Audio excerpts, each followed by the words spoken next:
दोस्तों, आलू टमाटर बनाने के आपने बहुत तरीके देखे हैं, लेकिन आज आपको एक ऐसा तरीका दिखाता हूँ जिसमें आप सारी चीजें एक साथ डालोगे। इनफैक्ट आलूओं को काटने की भी जरूरत नहीं है और इतनी इंस्टेंटली आप ये आलू टमाटर बना लोगे कि सच में आपको यकीन नहीं होगा और टेस्ट बाकी सारे मेथड से ज्यादा अच्छा आएगा। कुकिंग की भी ऐसी टेक्निक्स यूज करेंगे कि रिजल्ट में भी बहुत फर्क आएगा। तो देर किस बात की दोस्तों, चलो फिर शुरू करते हैं। आलू टमाटर बनाने के लिए सबसे पहले आपको टमाटर चाहिए। टमाटर मैंने 4 लिए हैं, देसी टमाटर लिए हैं और देसी टमाटर ही लेना क्योंकि उनमें खटास होती है। बस रूट निकाल कर आप आधा कट कर लेना। इस रेसिपी में मैंने प्याज और लहसुन का इस्तेमाल नहीं किया है, तो इसलिए यहाँ पर अदरक काफी अच्छी क्वांटिटी में यूज करनी है। साथ साथ थोड़े से आप अदरक के लच्छे भी काट लेना, इसको हम तड़के में डालेंगे। आलू की बात कर लेते हैं। 1 किलो आलू मैंने यहाँ पर बनाए हैं। इस टाइम पर जो आलू आते हैं ना दोस्तों, वो बहुत अच्छे होते हैं। इनकी स्किन भी काफी पतली होती है और जो आलू के छिलके होते हैं ना, उनमें बहुत न्यूट्रिशन होता है दोस्तों। अगर आप यूपी में आलू खाओगे तो आप नोटिस करोगे कि उसमें छिलकों का यूज बहुत किया जाता है। तो मैंने क्या किया है कि मैंने आलू को लगभग 2 से 3 बार अच्छे से धो लिया है और फिर उनमें ऐसे छेद कर लिए हैं फोक से। दोस्तों, अगर आप इस सीजन में आलू बना रहे हो तो आपको इनको काटने की भी जरूरत नहीं है क्योंकि आलू बहुत अच्छे आते हैं। तो अगर आप जनवरी से लेकर अप्रैल तक की रेसिपी बना रहे हो तो आलू सही ही होंगे। अगर आप कोई और टाइम में बना रहे हो तो आप आलू को ऐसे लेंथ में कट करके चेक कर लेना। अगर उसमें कोई भी कमी पेशी होगी, कुछ गड़बड़ भी होगी, तो भी वो चेक हो जाएगी। हाँ, लेकिन ऐसे बड़े बड़े आलू यूज करना या बिना काटे यूज करने का कोई फायदा है इस रेसिपी में? बहुत फायदा है दोस्तों, वो मैं आपको आगे बताऊंगा।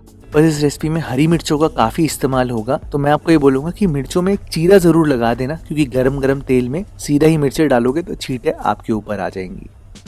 तो कुकिंग शुरू करें। मैंने यहाँ पर प्रेशर कुकर लिया है दोस्तों और गैस ऑन करके सबसे पहले आप तेल डाल लेना।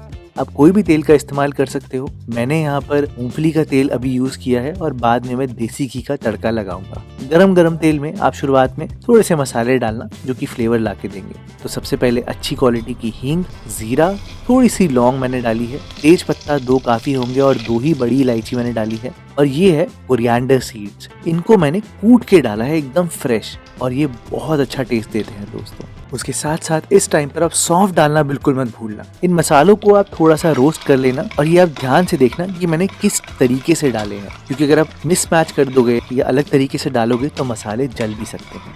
फटाफट से मसाले जब भुन जाए तो आप यहाँ पर टमाटर डालना। टमाटर मॉइस्चर ऐड करेंगे और मसालों की कुकिंग को रोकेंगे भी। उसके साथ साथ अदरक आप डाल देना और थोड़ी सी अजवाइन मैंने इस टाइम पर डाली है। हमें अजवाइन को भुनना नहीं था, इसलिए मैंने अजवाइन इस टाइम पर डाली है। भाई, टमाटर आएंगे तो नमक जरूर डालना और मेथी दाना मत भूलना। और इनके साथ ही आप यहाँ पर हरी मिर्चे, कश्मीरी लाल मिर्च, हल्दी पाउडर, स्पाइसी वाली लाल मिर्च का पाउडर, ये सब इसी टाइम पे डाल देना और आलू भी डाल देना पूरे आराम से, कोई दिक्कत नहीं होगी दोस्तों। मसालों के साथ, टमाटर के साथ आपने बस चीज़ों को अच्छे से मिलाना है और अब यहाँ पर आपने पानी डालना है और सारी चीज़ों को पूरा मत डुबाना या कुकर को पूरा पानी से मत भर देना। 3/4 तक ही भरना, उतना ही काफ़ी होगा। अब आपने मीडियम लो फ्लेम पर आराम से 4 से 5 सीटी लगानी है। ये आपके कुकर पे डिपेंड करता है कि आपको कितना टाइम लगता है। 4 सीटी में नॉर्मली आलू बहुत आराम से गल जाते हैं। मीडियम साइज के छोटे आलू है तो 2 सीटी, बहुत बड़े आलू है तो 5 से 6 सीटी लग जाएगी, ध्यान देना। हाँ, पर 4 सीटी के बाद मैंने कुकर को आराम से पूरी तरीके से ठंडा होने दिया है और जब ठंडा हो गया तो दोस्तों ये देखो, आपको ये मिलेगा। आपने मेरी अगर प्रेशर कुकर वाली सीरीज देखी है तो आपको पता ही होगा कि कुकर खोलने के बाद सबसे पहले आपको टमाटर का छिलका निकालना है, नहीं तो टमाटर क्रश नहीं होगा बिल्कुल भी।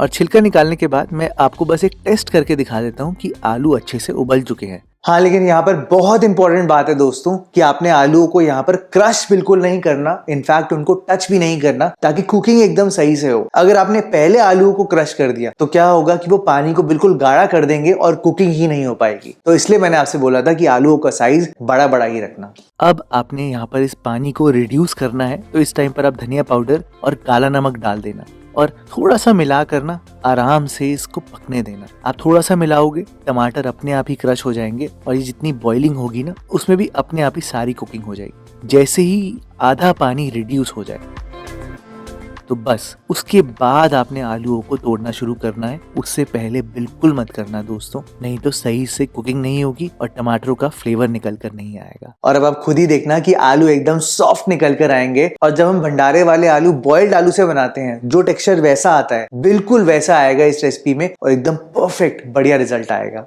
जब आपकी ग्रेवी अच्छे से पक जाए तो बस उसके बाद आप एक पाव भाजी मैशर लेना और आलूओं को थोड़ा सा क्रश कर देना। थोड़े थोड़े खड़े खड़े आलू और थोड़े थोड़े क्रस्ट करे हुए आलू। बस देखते ही देखते एकदम गाढ़ा सा होने लग जाएगा तो एंड में आप काली मिर्च डाल देना, गरम मसाला डाल देना भर के, साथ में अमचूर डालना। खटास बहुत जरूरी है इस रेसिपी में। उसके साथ साथ कसूरी मेथी। ये सारी चीजों को आप अच्छे से मिलाना और बन के लगभग पूरी तैयार है दोस्तों। लेकिन अभी बहुत गाढ़ी है तो अभी आपको बैलेंस आउट करना है, यानी कि अब आपने यहाँ पर पानी डालना है और एक उबाला आने की वेट करनी है बस। और उसके बाद आपका काम लगभग खत्म ही हो जाएगा। एकदम सिंपल तरीका है ना दोस्तों ये। मुझे खड़े मसाले इतने अच्छे नहीं लगते तो मैं क्या करता हूँ कि मैं उनको निकाल लेता हूँ। आप चाहो तो आप इस टाइम पर निकाल सकते हो क्योंकि अभी अपना सारा फ्लेवर दे चुके हैं। जैसे ही उबाला आने लग जाए आप इसको साइड में करना और अपना तड़का तैयार करना शुरू करना। सिंपल सा तड़का लगाना है दोस्तों, खुशबू इससे बहुत अच्छी आएगी। तो तड़के पैन में मैंने यहाँ पर देसी घी डाला है और गरम गरम घी में आप सबसे पहले हींग डालना। हींग की खुशबू बहुत जरूरी है इस रेसिपी में। उसके साथ साथ थोड़ी सी हरी मिर्चें जिनमें चीरा लगा के रखा है, थोड़ी सूखी लाल मिर्चें, कश्मीरी लाल मिर्च आप डालना, अदरक डालना और फटाफट से इसको आलू के ऊपर ट्रांसफर कर देना। ढक्कन लगाना मत भूलना, नहीं तो तड़के का स्वाद अंदर तक जाएगा ही नहीं। और ढक्कन लगाने के बाद एक बात का आपको और ध्यान देना है, लेकिन वो मैं आपको एंड में बताऊंगा। उससे पहले फटाफट से मैं पूड़ी बना देता हूँ क्योंकि इन आलूओं के साथ गरम गरम पूड़ी का स्वाद ही अलग लगता है दोस्तों। ढक्कन खोलने के बाद आप देखो आलू एकदम अमेजिंग बनकर आएंगे दोस्तों। और आप इसके ऊपर फ्रेश कटा हुआ धनिया डालना, लेकिन एकदम गरम गरम ही सर्व मत कर देना, थोड़ा सा सेट होने देना ताकि जो आलू का जो स्टार्च है वो पानी को थोड़ा सा गाढ़ा कर दे और एकदम अमेजिंग सा टेस्ट आए दोस्तों। है ना एकदम ऑसम रेसिपी। ना वो कुछ काटने की जरूरत है, ना मेहनत करने की जरूरत है। आपका सारा काम प्रेशर कुकर कर देगा और ये बना कर देखना दोस्तों, आपका दिल खुश हो जाएगा एकदम। इन आलूओं के साथ दोस्तों अगर आप स्पेशल अलग अलग टाइप की पालक की पूड़ी, लौकी की पूड़ी, मसाला पूड़ी, अलग अलग टाइप की पूड़ियां बनाना चाहते हो तो आप इस प्लेलिस्ट पे क्लिक करना। एकदम यूनिक पूड़ी की रेसिपी है।